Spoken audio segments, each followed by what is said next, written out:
Jusqu'à quand, Seigneur? Jusqu'à quand? Jusqu'à quand cette situation-là va continuer comme ça? Jusqu'à quand je vais continuer à souffrir? Jusqu'à quand je vais continuer à espérer en vain? Jusqu'à quand je vais continuer dans cet état, dans cette situation, Seigneur? C'est le cri de cœur de beaucoup d'entre nous aujourd'hui. C'est le cri de cœur, c'est ce qui vient du plus profond de notre cœur aujourd'hui. Nous nous demandons jusqu'à quand cette situation-là va continuer. Pourquoi est-ce que nous continuons à prier, mais la situation-là n'avance pas? Pourquoi nous prions, mais nous ne voyons aucun changement? Pourquoi nous espérons, nous avons la foi, mais rien ne change? Nous ne voyons même pas, c'est-à-dire un signe qui peut nous montrer que ça va changer. Mais cette situation continue.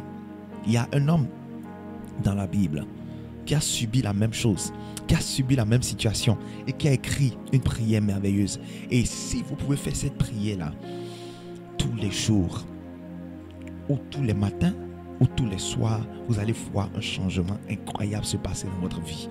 Ça, je vous le garantis. Si vous pouvez faire cette prière-là avec foi et intensément, vous allez voir des changements se passer dans votre vie.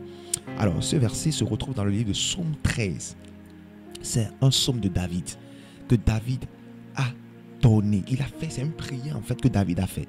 Parce qu'il s'est retrouvé dans une situation difficile. David s'est retrouvé dans beaucoup de situations difficiles dans sa vie. Que ce soit au moment de l'exil, que ce soit au moment d'Absalom, quand son propre fils Absalom a pris le trône et l'a chassé de son trône. Il a traversé des situations difficiles où il priait, où il disait à Dieu, Seigneur, jusqu'à quand cette situation va continuer, jusqu'à quand? Et c'est dans cette optique qu'il a écrit le livre de Psaume 13. Et si vous pouvez faire la même chose, lire ce psaume-là et prier avec, vous allez voir des changements dans votre vie. Psaume 13. Ça, je vous le lis au chef des chants, psaume de David. Jusqu'à quand, Éternel, m'oublieras-tu sans cesse? Jusqu'à quand me cacheras-tu ta face? Jusqu'à quand aurai-je des soucis dans mon âme et chaque jour des chagrins dans mon cœur? Jusqu'à quand mon ennemi s'élèvera-t-il contre moi? Regarde, réponds-moi, Éternel, mon Dieu. Donne à mes yeux la clarté. Illumine les yeux de ma foi pour voir ta face, afin que je ne m'endors pas du sommeil de la mort. Afin que mon ennemi ne dise pas, je l'ai vaincu, et que mes adversaires ne se réjouissent pas si je chancelle. Moi, j'ai confiance en ta bonté. J'ai de l'allégresse dans le cœur à cause de ton salut. Je chante à l'Éternel car il m'a fait du bien. David s'est retrouvé dans une situation difficile. Il a écrit ce psaume-là. Mais malgré tout, à la fin, il a dit quoi? Moi, j'ai confiance en Dieu. Donc, malgré tout, tu dois garder ta confiance en Dieu et dire, Seigneur, jusqu'à quand cette situation va continuer? Mais malgré tout, j'ai confiance en toi.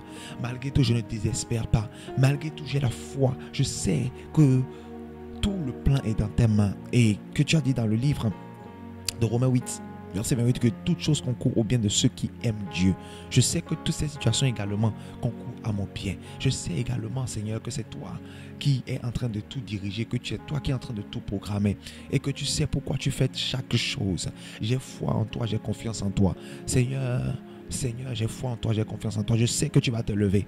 Lève-toi maintenant sur cette situation-là et fais-moi justice. Lève-toi sur cette situation-là, Seigneur, et agis en ma faveur. Lève-toi sur cette situation, Seigneur, et délivre-moi. Lève-toi sur cette situation, Seigneur, et opère le miracle, opère le changement, Seigneur, que je suis en train d'attendre.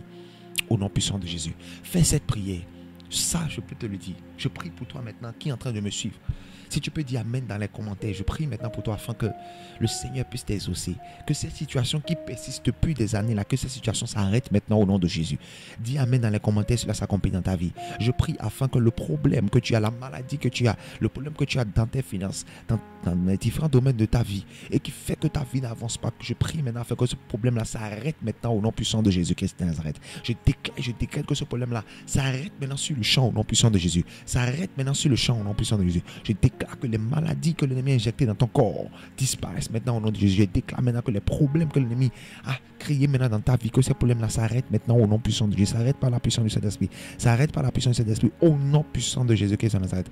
Reçois la libération, reçois la délivrance maintenant au nom puissant de Jésus-Christ de Nazareth. Amen. Tu dis Amen dans les commentaires, cela s'accomplit dans ta vie. N'oublie pas, fais tout pour pouvoir faire cette prière-là chaque jour et tu vas voir des choses exceptionnelles se passer dans ta vie. Au nom de Jésus. Reste connecté pour de prochaines vidéos. Sois béni. Shalom, shalom. N'oubliez surtout pas de vous abonner à la chaîne. Pour pouvoir vous abonner à la chaîne, ce n'est pas du tout compliqué. Il suffit de cliquer sur s'abonner qui est devant le nom de la chaîne The Word of Our Living God et ensuite de cliquer sur la cloche de notification. Et lorsque vous cliquez sur la cloche, vous cliquez ensuite sur toutes. Là où il y a toutes, vous cliquez là-dessus et là, vous venez de vous abonner à la chaîne et d'activer la cloche de notification. Comme ça, dès que nous allons poster une nouvelle vidéo, vous serez les premiers informés. Merci beaucoup à vous et que Dieu vous bénisse.